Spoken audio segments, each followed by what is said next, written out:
your first warning weather with meteorologist Darren Stack. Good Wednesday morning. We will continue to deal with freezing rain for most of the area as we go through the morning hours. As we go closer to the midday, though, along the immediate coast, we will be seeing temperatures getting above freezing, seeing that transition from freezing rain over to rain. But even around the midday for central portions of Horry and Georgetown County and all points westward, we'll still be dealing with freezing conditions.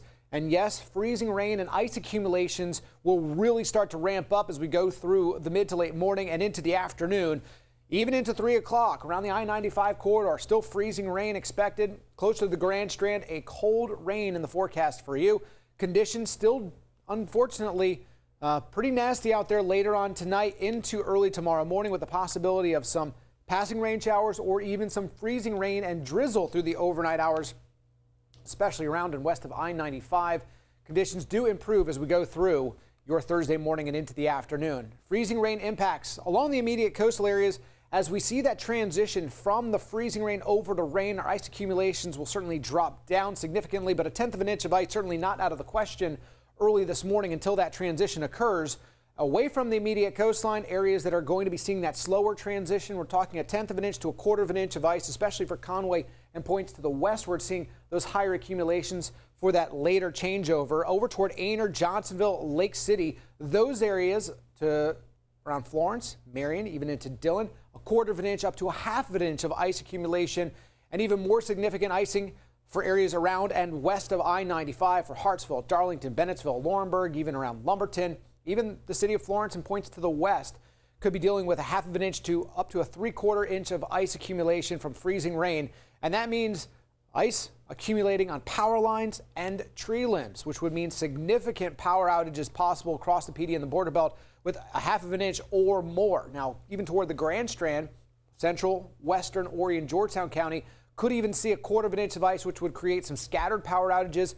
The pure weight of that freezing rain accumulating on those power lines and tree limbs will certainly create those power lines and potentially tree limbs to come down and make obviously road conditions very treacherous, especially bridges and overpasses toward the coastal areas this morning. As we go into the midday, though, temperatures along the coast will be warming up above freezing, and that's where we begin to see the transition from that freezing rain over to that cold rain. But notice even through noon, we're at or below freezing inland. We'll stay there for several hours through the afternoon and into the evening. Even overnight, these temperatures will be hovering around, if not below freezing for the inland areas, which would mean anything that is not frozen later on today, potentially refreezing through the overnight hours. Now, we have some good news. Once all of this comes to an end during the day on Thursday, we'll actually get above freezing and into the lower end of mid-40s for your Thursday afternoon. Friday, Saturday, Sunday looking pretty good. Valentine's Day, all in all, not too shabby. It's going to be cold into the evening hours, but above freezing for the Grand Strand with highs in the 50s and even holding those 50s through the weekend. How about Monday and Tuesday? Even the low 60s. Inland areas, you're going to struggle to get into that 40-degree range for your Thursday, but Friday, upper 40s, Saturday, low 50s, and then knocking on the door of 60 degrees by Sunday. I think we'll all take this weekend forecast with sunshine and 50s out there to around 60 degrees versus what we're dealing with today and tonight. Certainly very hazardous conditions across the PD and the border belt areas, potentially that crippling ice storm. So make sure you are staying tuned right here and to CarolinaLive.com for all of the latest information. We'll continue to keep you updated.